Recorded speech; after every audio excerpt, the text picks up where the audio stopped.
બદમાશ કંપનીઓ ભરી ભરીને પડી છે ગુજરાતમાં. આપને લાલચ આપે, આપ તેનામાં ઇન્વેસ્ટ કરો પૈસા અને ત્યારબાદ રફુચક્કર થઈ જાય. તેમાંની એક કંપની એટલે બીઝેડ ગ્રુપ. લોકોએ લાખોનું કર્યું હશે, કરોડોનું કર્યું હશે, પરંતુ આ ભૂપેન્દ્રસિંહ ઝાલા બીઝેડ ગ્રુપના સીઈઓએ હજારો કરોડનું કરી નાખ્યું. અત્યારના ક્યાં છે કોને ખબર, કોના સહયોગથી બહાર ભાગી ગયો, વિદેશ છે, કોઈ ખબર નથી. પરંતુ વાત તો એ છે કે એમાં હજારો લોકોના પૈસા હતા ને એવા લોકો પણ હતા ખૂબ જ પૈસાદાર છે.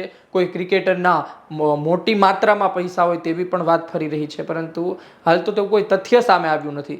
જે માહિતી છે તેની પર આપણે વાત કરી કે તેનું સામ્રાજ્ય કેવું હતું. બીઝેડ ગ્લોબલ એજ્યુકેશન કેમ્પસ, આ પણ તેની કંપની. 2 કરોડની બીઝેડ સંસ્કાર સ્કૂલ તેની પાસે. ફંડ ઉઘરાવવા માટે અલગ અલગ એજન્ટની કરી હતી તેણે નિમણૂક. ઠગબાજની દુબઈમાં પણ ઓફિસ બનતા રહી ગઈ હતી. એજન્ટ અલગ અલગ લોકો પાસેથી ફંડ લાવી આપતા હતા. એજન્ટ રાખવામાં આવ્યા હતા. ફંડ આપનારને પ્રતિ મહિને 3% જેટલું વ્યાજ ચૂકવાતું. 3% વ્યાજની બાંયધરી ફ્રેન્કિંગ કરી આપવામાં આવતી હતી. ફંડ આપનાર વ્યક્તિ અન્ય કોઈને જોડે તો રેફરન્સ પેટે 1.5% કમિશન. ચર્ચા પ્રમાણે ભૂપેન્દ્ર ગિફ્ટ સિટી અને દુબઈમાં પણ ઓફિસ ખોલવાનો હતો. BZ heavy electronics private limited, આ પણ તેની કંપની છે. એટલે તમે જુઓ કે તેનું નેટવર્ક કેટલું મોટું હતું. BZ international broking private limited, આ પણ તેની કંપની, તેના ગ્રુપની. એક્સોન ફાઇનાન્સ એન્ડ સિક્યોરિટીઝ લિમિટેડ, આ પણ તેની.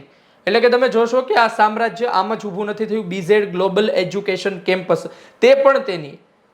આજે તમે રીલ્સ જોવો છો, વિડીયો જોવો, તે આમનામ નથી. 2 કરોડની બીઝેડ સંસ્કાર સ્કૂલ પણ. એટલે કે પોતે આટલું ઊભું કર્યું હતું આખું તેમણે, અને ત્યારબાદ તે આ 6000 કરોડના કૌભાંડ સુધી પહોંચ્યો છે.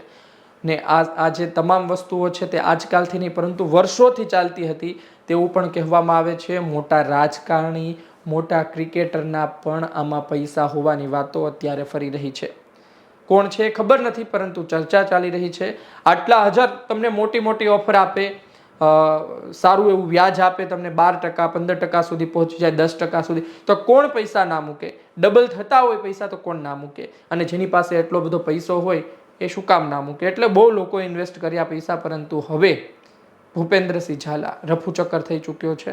સમાચાર એ હદે ફેલાઈ રહ્યા છે કે ભૂપેન્દ્રસિંહ ઝાલા કદાચ રોજ બેસીને આજ જોતો હશે કે મારો કેસ ક્યાં પહોંચ્યો, શું ચાલી રહ્યું છે, કેસ ટાઢો થયો કે નહીં. પરંતુ હજુ એ જ સ્થિતિમાં છે અને 6000 કરોડનું આ કૌભાંડ છે. એટલે કે ગુજરાત સરકાર સામે પણ સવાલો કરે છે. મૂળ વાત તો એ છે કે ભૂપેન્દ્રસિંહ ઝાલા ભારતીય જનતા પાર્ટીમાં હતો. ભારતીય જનતા પાર્ટીએ ટિકિટ ના આપતા સાબરકાંઠામાં લોકસભા ઇલેક્શનમાં તેમણે અપક્ષ દાવેદારી કરી હતી 2024માં. ત્યારબાદ પોતું ફોર્મ પાછું ખેંચી લીધું હતું પાટીલના કહેવાથી. વાત તો એ છે કે આ ભૂપેન્દ્રસિંહ ઝાલાના સંપર્ક ખૂબ જ મજબૂત છે. તેનો કોઈ ફોટો મુખ્યમંત્રી ભૂપેન્દ્ર પટેલ સાથે વાયરલ થતો રહ્યો છે, તો તેનો કોઈ ફોટો ત્યાંના સાંસદ સાથે પણ વાયરલ થતો રહ્યો છે. CR પાટીલ સાથે પણ છે. એટલે કે ભારતીય જનતા પાર્ટીમાં હોય તો હોદ્દેદારો સાથે, સરકારમાં હોય તેવા ધારાસભ્ય સાંસદો સાથે તસવીરો હોય એ સ્વાભાવિક છે. અને તેના ફોટો છે. ધવલસિંહ ઝાલા પણ તેના વિશે બોલી ચૂક્યા છે. ત્યારબાદ તેમને પણ સ્પષ્ટતા કરવી પડી. એટલે કે આટલું મોટું સામ્રાજ્ય ધરાવીને બેઠો હતો આ ભેજાબાજ, ને અત્યારે ક્યાંય છે કોઈને ખબર નથી. જોઈએ ક્યારે પકડાય છે, પરંતુ આ તેની માહિતી હતી ને આટલું મોટું સામ્રાજ્ય તે ધરાવે છે. આ વિડીયો કેવો લાગ્યો જરૂરથી જણાવજો. પસંદ આવ્યો હોય તો લાઈક શેર કરજો. મને આપશો રજા. નમસ્કાર.